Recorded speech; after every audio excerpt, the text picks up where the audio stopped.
Shadow of the Colossus is my favorite game of all time, and I'm going to do my best to overcome my bias and give it as full a review as possible.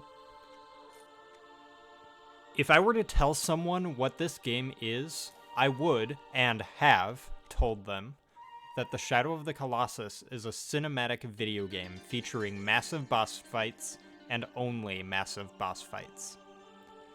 The story and world design come entirely second to creating a truly gratifying experience of felling giant, seemingly impossible beasts. That's not to say that the story and world design are mediocre or overlooked in any way. There's a massive, brilliant world represented through this game, but that world and its story isn't what Team Ico told with its tragic tale of Wander and Mono. The game begins with Wander, our protagonist of sorts, crossing the miles-long bridge to get to the Forbidden Land and seek the help of an unknown force, Dormine, to rescue the soul of Mono, a girl who was sacrificed, to save her from her cursed fate. That sums up the entire premise and most of the story of the game, as the subtleties and conclusion of the story are where the drama and surprise lie. Accepting the task put forth by Dormine to destroy the 16 idols in the Forbidden Land, Wander takes his not-so-trusty steed, Aggro, and sets forth toward the first Colossus with the help of the Stolen Blade, which shines light upon the Colossi and their sigils. The sigils you must stab and unseal to defeat the Colossi. After each Colossus you defeat, the darkness sealed within them is released and takes a new host. You.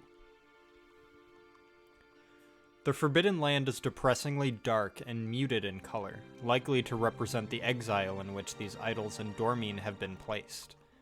It's not a very exciting world to discover, with very few unique landmarks or secrets to discover. So if you're trying to sidetrack yourself between Colossus fights, the most you'll find is the occasional lake or turtle.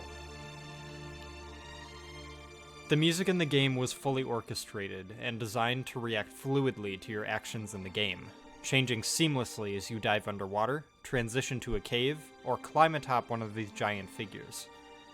It helps immensely in creating an unforgettable desert, and seeks to evoke feelings of loneliness, grandeur, and courage as you seek to save Mono at all costs.